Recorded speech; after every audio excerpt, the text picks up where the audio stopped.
بسم اللہ الرحمن الرحیم۔ صوفیہ کے 4 بڑے مشہور سلاسل ہیں: قادریہ، نقشبندیہ، چشتیہ اور سہروردیہ۔ ان میں جو سلسلہ عالیہ نقشبندیہ ہے، اس کی جو نسبت ہے، اس کی نسبت ہے حضرت خواجہ بہاؤالدین نقشبند رحمہ اللہ تعالیٰ کی طرف، اور ان کے جو مشائخ کا شجرہ نسب ہے یہ ہے۔ میں نے شیخ یوسف ہمدانی سے یہاں سے ذکر کیا ہے۔ شیخ یوسف ہمدانی سے 4 واسطوں کے اوپر جا کر یہ سلسلہ حضرت جنید بغدادی رحمہ اللہ تعالیٰ سے مل جاتا ہے۔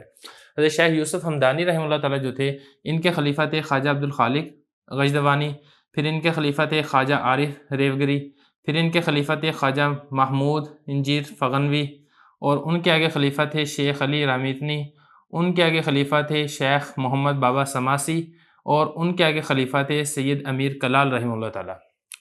یہ جو حضرت خواجہ بہاؤالدین نقشبند رحمہ اللہ تعالیٰ ہیں، یہ حضرت خواجہ امیر کلال رحمہ اللہ تعالیٰ کے خلیفہ ہیں۔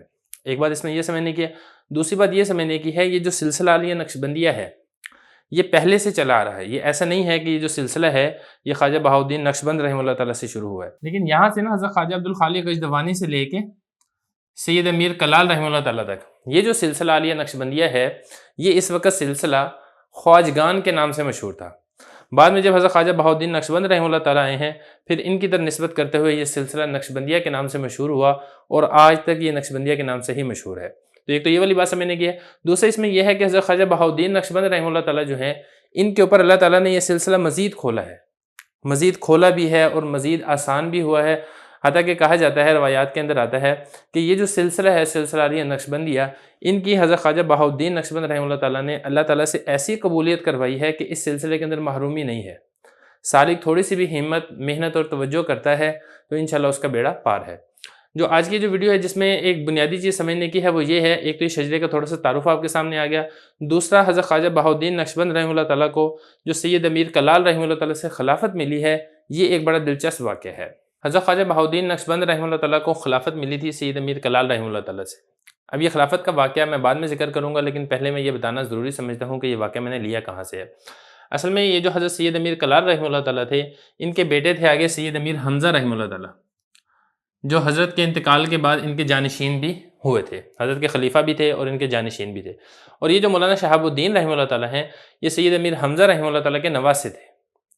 تو مولانا شہاب الدین رحمہ اللہ تعالیٰ کے دل کے اندر ایک مرتبہ خیال آیا کہ میں حضرت کے واقعات اور احوال وغیرہ یہ میں جمع کروں سید امیر کلال رحمہ اللہ تعالیٰ کی۔ تو کچھ عرصہ وہ اسی شش و پنج کے اندر انہوں نے گزار دیا اور جمع نہیں کیے۔ پھر ایک دن ان کو خواب میں سید امیر حمزہ جو ان کے نانا تھے، ان کی زیارت ہوئی ہے، اور حضرت نے فرمایا کہ آپ یہ والا کام کریں، یعنی جو حضرت کے احوال اور واقعات ہیں ان کو جمع کریں۔ تو مولانا شہاب الدین رحمہ اللہ تعالیٰ نے پھر حضرت سید امیر کلال رحمہ اللہ تعالیٰ کے احوال و واقعات جمع کیے اور ایک کتاب لکھی، مختصر کتاب ہے۔ یہ جو کتاب ہے، یہ کتاب اصل میں تھی فارسی میں۔ پھر اس کتاب کا ترجمہ ہوا ہے خانقاہ سراجیہ نقشبندیہ مجددیہ سے۔ ڈاکٹر نذیر رانجھا صاحب ہیں، بہت قابل قدر مصنف ہیں، اور انہوں نے صوفیاء کی کتب کے اوپر بہت اہم کام کیا ہے۔ کتاب میں آپ کو دکھا دیتا ہوں، اور میں مشورہ دوں گا خاص طور پہ ہر نقشبندی کو یہ کتاب ضرور پڑھیں اور حضرت کے احوال و واقعات سے آگاہی حاصل کریں۔ اس کتاب کے اندر واقعہ ذکر کیا گیا ہے کہ ایک مرتبہ حضرت سید امیر کلال رحمہ اللہ تعالیٰ نے حضرت خواجہ بہاؤالدین نقشبند رحمہ اللہ تعالیٰ کو فرمایا کہ آپ چلے جاؤ اور پھر ہمیں مت چاہنا۔ تو جب یہ والی بات حضرت نے کی ہے حضرت خواجہ بہاؤالدین نقشبند رحمہ اللہ تعالیٰ سے، تو حضرت خواجہ بہاؤالدین نقشبند رحمہ اللہ تعالیٰ کے دل کے اندر غبار آیا اور وہ وہاں سے چلے گئے۔ جب روانہ ہوئے ہیں، کچھ دیر آگے گئے ہیں، تو پھر ان کے دل کے اندر خیال آیا کہ مجھے اس طریقے سے حضرت کو چھوڑ کر نہیں جانا چاہیے، مجھے واپس آنا چاہیے۔ چنانچہ جب حضرت خواجہ بہاؤالدین نقشبند رحمہ اللہ تعالیٰ واپس آتے ہیں سید امیر کلال رحمہ اللہ تعالیٰ کی خدمت میں، تو حضرت سید امیر کلال رحمہ اللہ تعالیٰ فرماتے ہیں کہ بہاؤالدین چلے جاؤ، تمہارا کام اس درگاہ سے نہیں بنے گا، تم کوئی اور درگاہ تلاش کر لو۔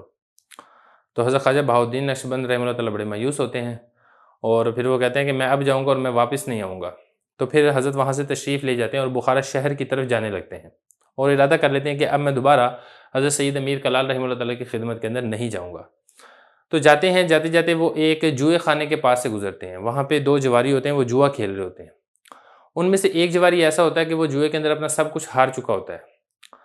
جب اپنا سب کچھ ہار چکا ہوتا ہے، لیکن وہ جوا کھیلنے سے باز نہیں آ رہا ہوتا، وہ دوسرے جواری سے کہتا ہے کہ تم مجھے کچھ رقم دو، میں جوا کھیلنا چاہتا ہوں۔ تو دوسرا جواری اس پہلے کو کہتا ہے کہ تم تو اپنی ہر چیز لٹا چکے ہو، تمہارے پاس تو اب کچھ بھی باقی نہیں بچا، تو اب تم کس چیز کے اوپر بازی کھیلو گے؟ یعنی تم مجھ سے قرض لے رہے ہو، میرا قرض تم کیسے واپس کرو گے؟ تو پہلا جواری کہتا ہے کہ میں اب اپنی جان کی بازی لگاؤں گا، مطلب یہ کہ میں اپنی جان تمہارے پاس رہن رکھواتا ہوں، تم مجھے اتنے پیسے دے دو، جب میں تمہارے پیسے ادا کر دوں گا تو پھر میں چھڑوا لوں گا، ورنہ میں تمہاری غلامی میں آ جاؤں گا۔ جب حضرت خواجہ نے اس شخص کی جواب سنا تو مچھلی کی طرح تڑپنے اور پھڑکنے لگے، اور کہتے کہ خواجہ تو نے ایک اتنے عالی مقام سے اپنے آپ کو اتنی کمتر جگہ میں گرا دیا، واپس لوٹ جا اور اس درگاہ کو نہ چھوڑ۔ چنانچہ حضرت خواجہ بہاؤالدین نقشبند رحمہ اللہ تعالیٰ پھر وہاں سے واپس تشریف لے جاتے ہیں حضرت سید امیر کلال رحمہ اللہ تعالیٰ کے پاس۔ پھر حضرت سید امیر کلال رحمہ اللہ تعالیٰ کی جو وضو کے پانی کی خدمت تھی، یہ حضرت خواجہ بہاؤالدین نقشبند رحمہ اللہ تعالیٰ کے ذمے تھی۔ حضرت خواجہ بہاؤالدین نقشبند رحمہ اللہ تعالیٰ لوٹے کے اندر وہ پانی گرم کر کے رکھتے تھے اپنی بغل میں، تاکہ جب صبح کے وقت حضرت سید امیر کلال رحمہ اللہ تعالیٰ اٹھیں اور وہ وضو کرنا چاہیں تو ان کو پانی گرم ملے۔ اب خدا کا کرنا ایسا ہوا کہ جب یہ واپس چلے گئے ہیں، پھر اس کے بعد ایک دن انہوں نے ایسے ہی کیا، انہوں نے لوٹے کے اندر پانی رکھا، اپنی بغل کے اندر رکھا اور ساری رات جو تھی حضرت کے دروازے کے اوپر گزار دی، اور اس رات برف باری بھی کافی زیادہ ہوئی۔ اتنی برف باری ہوئی کہ جو حضرت خواجہ بہاؤالدین نقشبند رحمہ اللہ تعالیٰ تھے اس برف کے اندر چھپ گئے۔ جب صبح صادق ہوئی تو حضرت شیخ بہاؤالدین رحمہ اللہ تعالیٰ کی سعادت کی صبح بھی طلوع ہوگی۔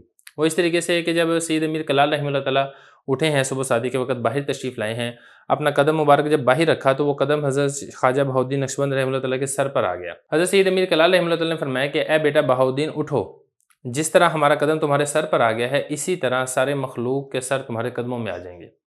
اور اسی رات کو پھر حضرت خواجہ بہاؤالدین نقشبند رحمہ اللہ تعالیٰ اپنے مرتبہ کمال کو پہنچ گئے۔